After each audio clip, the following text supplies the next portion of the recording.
Military ban. President Trump made it official on Friday. The military is now safe.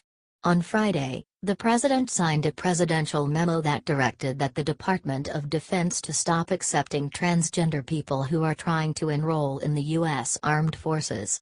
General Mattis will enforce this directive.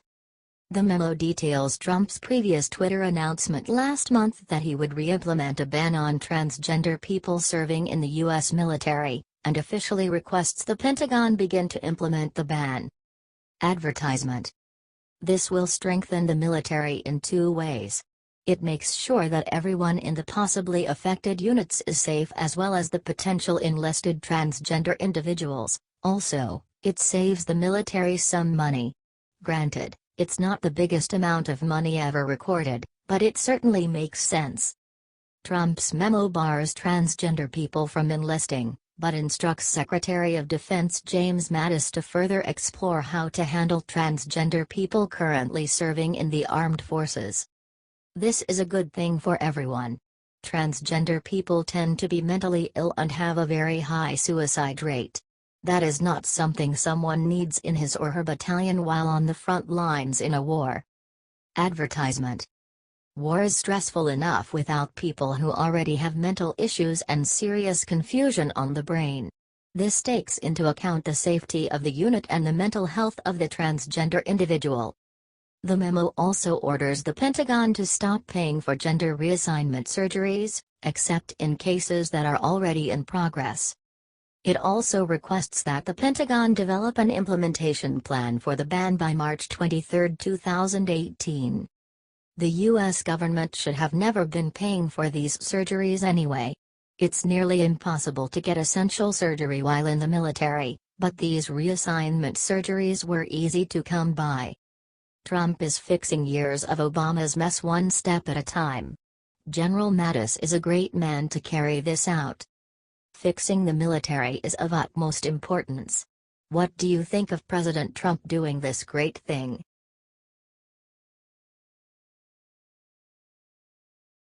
Just in liberal anti-Trump mega march ends in humiliation after one day. The march to D.C. from Charlottesville, Virginia began with sheer power in numbers with almost 200 marchers, sarcasm intended. They started on Monday. By Tuesday morning there were 35 marchers left. It's comical.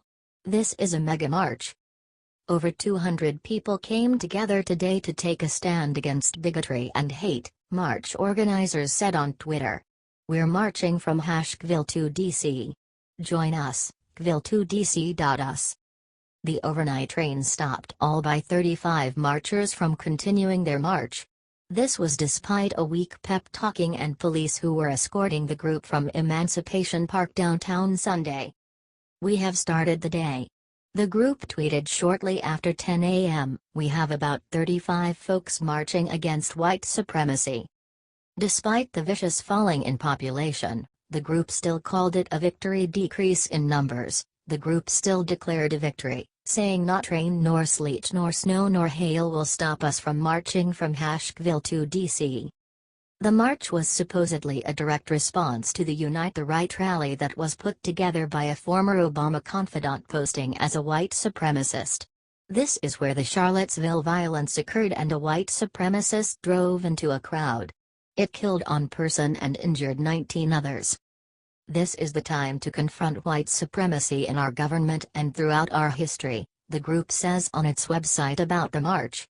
We demand that President Trump be removed from office for allying himself with this ideology of hate, and we demand an agenda that repairs the damage it's done to our country and its people. The group was planning to take the route that uses US 29 until they get to I-66. They will make their way to Washington where the march is supposed to end. The 10-day march starts at 9:30 a.m. every morning and is giving out vegan meals. In addition, the marchers will be provided with housing, and a security detail will follow the group, according to the group's website. What do you think about this mega march?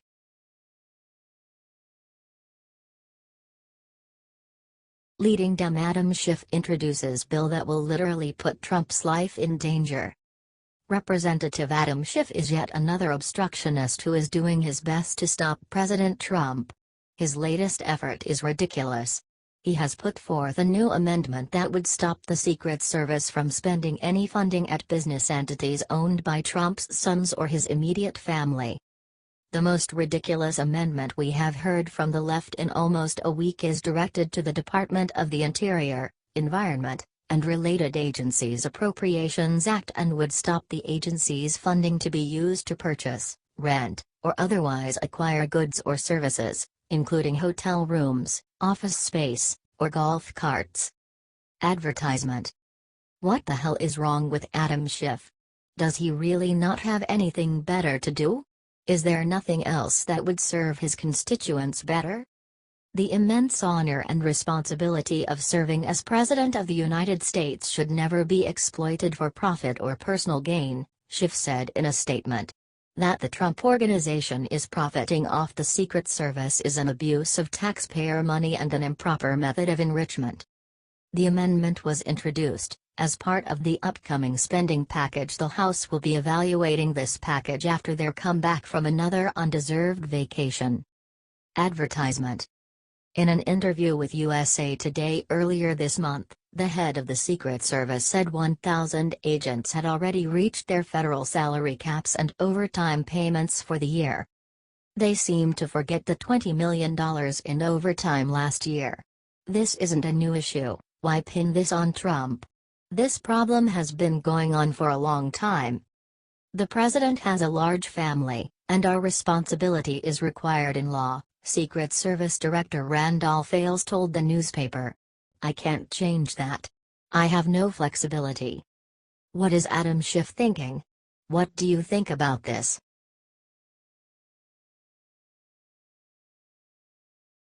Dianne Feinstein booed by hometown SF crowd for finally admitting truth about Trump. California Senator Dianne Feinstein was the recipient of heckling and boos from her San Francisco crowd on Tuesday. She received the boos because she said that it was possible for President Trump to become a good president. Why would they boo? Don't they want this nation to be led by a good president? During an open Q&A session at the Commonwealth Club, Feinstein was questioned on whether she knows if Republicans in Congress will definitively turn against President Trump by criticizing him publicly and urging him to resign from office. Advertisement. The audience was angry because of her response. It's funny to see the left consuming itself in rage and anger for no reason other than to be upset. Look, this man is going to be president most likely for the rest of this term. I just hope he has the ability to learn and change, and if he does, he can be a good president, Feinstein responded. Senator Dianne Feinstein was laced with boos after trying to be positive about a political foe. It's amazing, all these months of telling people how horrible President Trump is, and Feinstein is shocked that people would boo her when she tries to speak positively of President Trump. A good president makes life better for everyone, so these losers don't seem to grasp how it works out. Even conservatives, true conservatives, wanted Obama to be a good president even though we knew he would be awful. Advertisement. I understand how you feel. I understand how you feel, Feinstein responded. But Feinstein didn't back down. She combated the question. She knows that her party would do best if they would stop fighting President Trump so vehemently and try to benefit the American people. What do you think of the Q&A session? Was Feinstein in the right about what she said? Share this story.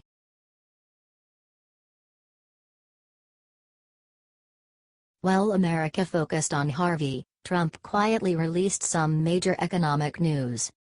The U.S. economy grew faster than what was predicted. President Trump is having great effects on the economy. This is the fastest growth in over 2 years. Signs are pointing to sustained momentum for the third quarter. Gross domestic product increased at a 3.0% annual rate in the April to June period, the Commerce Department said in its second estimate on Wednesday. The upward revision from the 2.6% pace reported last month reflected robust consumer spending as well as strong business investment. Advertisement. This is the best since the first quarter in 2015. This was after a 1.2% growth in the first quarter. Trump is setting the economy up for huge things. Q2 GDP, revised, up 3.0% versus 2.8% estate. From CNBC. Retail sales and business spending data so far suggest the economy maintained its stamina early in the third quarter. Economists saw a limited impact on growth from Hurricane Harvey, which devastated parts of Texas. Advertisement. Growth estimates for the third quarter are up to 3.4%. There is also other data that shows the administration's success. Private employers ramped up hiring in August. They added 237,000 jobs, this was 36,000 higher than in July. The ADP National Employment Report was released ahead of the government's more comprehensive employment report on Friday, which is expected to show solid job gains in August and diminishing labor market slack. The dollar escalated again. This was impressive to climb as much as it did compared to other currencies. Interest rates will go up in December with the bounce back of the U.S. economy. With GDP quickening in the second quarter, the economy grew 2.1% in the first half of 2017. While that was up from the 1.9% reported last month, economists said it was unlikely growth this year would breach Republican President Donald Trump's ambitious 3.0% target. What do you think of this? How good do you think the president can make the economy?